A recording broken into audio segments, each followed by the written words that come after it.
Breakup. শিৰোনাম দেখি নাভাবিবা যে ব্যৰ্থ প্ৰেমিক মই।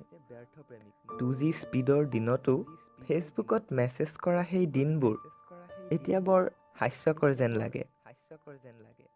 নিৰবিচ্ছিন্নভাৱে ফোনত ঘণ্টা ঘণ্টা ধৰি কথা পতা সময়বোৰে এতিয়া বৰকৈ ইৰিটেট কৰে। এতিয়া কাৰো লগত বৰকৈ মেছেজ নকৰোঁ অথবা ঘণ্টা ঘণ্টা ধৰি ফোনত বিশেষ কথাও নাপাতোঁ। কিন্তু আচৰিত কথা কি জানা? জীয়াই আছোঁ মই। বৰ সুখেৰে জীয়াই থকা বুলিতো নকওঁ, কিন্তু এতিয়া সুখৰ সংজ্ঞা শিকিব লৈছোঁ জানা। মোৰ মনত আছে ক্লাছ 5-6 থাকোঁতে মহাভাৰত চাইছিলোঁ টিভিত ফেমিলিৰ সৈতে। তাত পিতামহ ভীষ্মৰ প্ৰতিজ্ঞা শুনি খুবেই আচৰিত হৈছিলোঁ। হয়, প্ৰতিজ্ঞা। মডাৰ্ণ যুগত প্ৰমিছ বুলি কয়। কেনেবাকে তোমাৰ প্ৰমিছবোৰকো মই সেইদিনৰ প্ৰতিজ্ঞাৰ লগত তুলনা কৰি পেলালোঁ। শুনি হাঁহি উঠে ন? বলিয়ালি কৰা যেন লাগে। কিন্তু প্ৰেমত যদি অকণমান বলিয়ালিয়েই নকৰা, তোমাৰ প্ৰেম জানো ইতিহাস হ'ব? যিয়েই নহওক, এতিয়া আঁতৰি আহিছোঁ মই।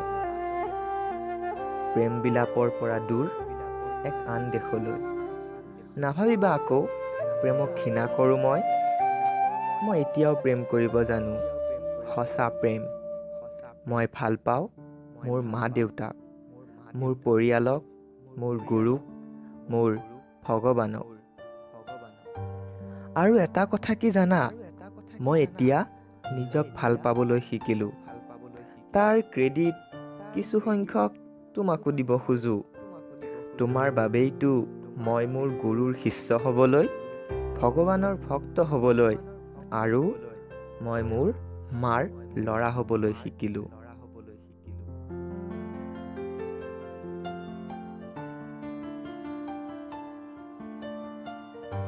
লাভ you forever, I can't live without U.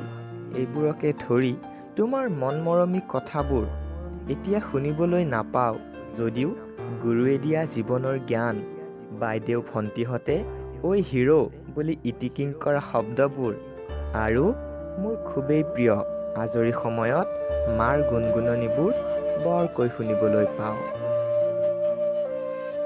বৰ ভাল লাগে জানা।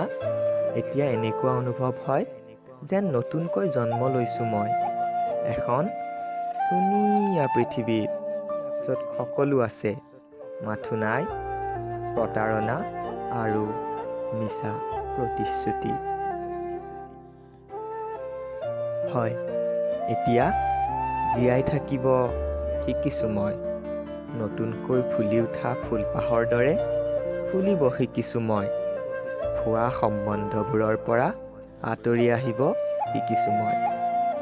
নতুন পৃথিৱীক নতুনকৈ চাবলৈ নতুন উদ্যমেৰে নিজক শুভকামনা যাচি ভুৱা সম্বন্ধৰ লগত ব্ৰেকআপ কৰিছোঁ মই। ব্ৰেকআপ।